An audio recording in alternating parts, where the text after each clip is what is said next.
Hi అండి, నమస్తే. Welcome to our channel. ఈరోజు మన ఛానల్లో కెస్డే ఎలా చేసుకోవాలో చూద్దాము.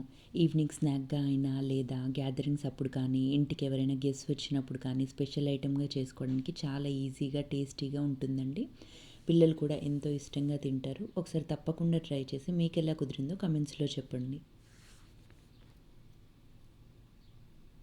ముందుగా స్టవ్ పైన ఒక ప్యాన్ పెట్టుకోవాలి. అది హీట్ అయ్యాక 2 టేబుల్ స్పూన్ ఆయిల్ వేసుకోవాలి.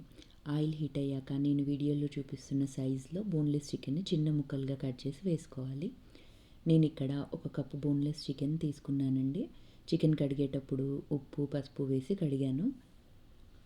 చికెన్ వేసుకున్నాక మంట మీడియం ఫ్లేమ్లో పెట్టి చికెన్ని కలుపుతూ వేయించుకోవాలి. చూడండి, చికెన్లో నుండి వాటర్ బయటకు వస్తున్నాయి కదా. ఇప్పుడు పావు టేబుల్ స్పూన్ ఉప్పు వేసుకోవాలండి. ఆ వాటర్ అంతా పోయే వరకు చికెన్ని కలుపుతూ ఉడికే వరకు మగ్గించుకోవాలి. చూడండి, చికెన్లో నుండి వాటర్ అంతా పోయి చికెన్ బాగా కుక్ అయింది కదా. దీనికి నాకు 8 నిమిషాలు పట్టిందండి. ఇప్పుడు టాకో సీజనింగ్ అని మనకు బయట మసాలా దొరుకుతుందండి, అది వేసుకోవాలి. మసాలా వేశాక ఒక 2 నిమిషాలు కలుపుతూ ముక్కలకు పట్టేలా కలుపుతూ పట్టించుకోవాలి.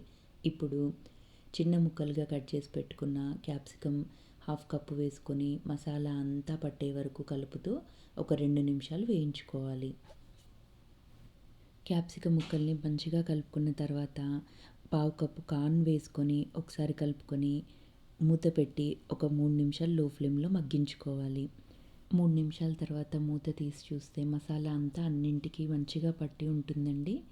ఇప్పుడు స్టవ్ ఆపేసి ఈ చికెన్ని కొంచెం చల్లారనివ్వాలి. ఇప్పుడు టాటిల్లా తీసుకొని, ఇవి మనకి బయట దొరుకుతాయండి. ఇవి అవైలబుల్ లేని వాళ్ళు చపాతీ అయినా వాడుకోవచ్చు. వీడియోలో చూపిస్తున్నట్టు సగం టాటిల్లాలో ముందుగా చీజ్ వేసుకోవాలి. తర్వాత ముందుగా చేసుకున్న చికెన్ మిశ్రమం ఒక 3 టేబుల్ స్పూన్లు వేసి పైన మరొక లేయర్ చీజ్ వేసుకోవాలండి. నేను ఇక్కడ చెడ్డర్ మరియు మొజరెల్లా చీజ్ వాడుతున్నాను. మీకు నచ్చినట్టుగా చీజ్ వేసుకోవచ్చండి. చివరగా లెట్యూస్ వీడియోలో చూపిస్తున్నట్టుగా కట్ చేసి వేసుకోవాలి. తర్వాత మరొక లేయర్ చీజ్ వేసుకోవాలి.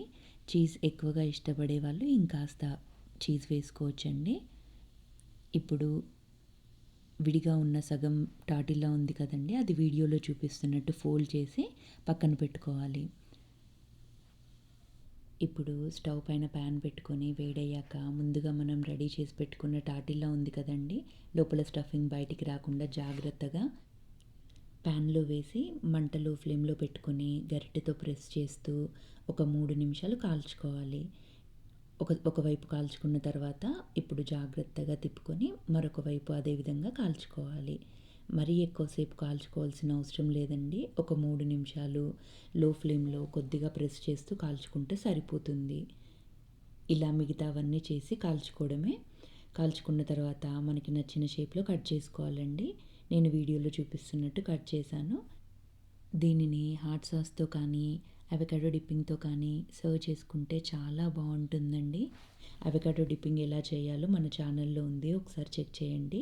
ఈ వీడియో కనుక మీకు నచ్చినట్లయితే ఒక లైక్ చేసి మన ఛానల్కి సబ్స్క్రైబ్ చేసి మీ ఫ్రెండ్స్ అండ్ రిలేటివ్స్కి ఈ వీడియో షేర్ చేయండి. Thanks for watching.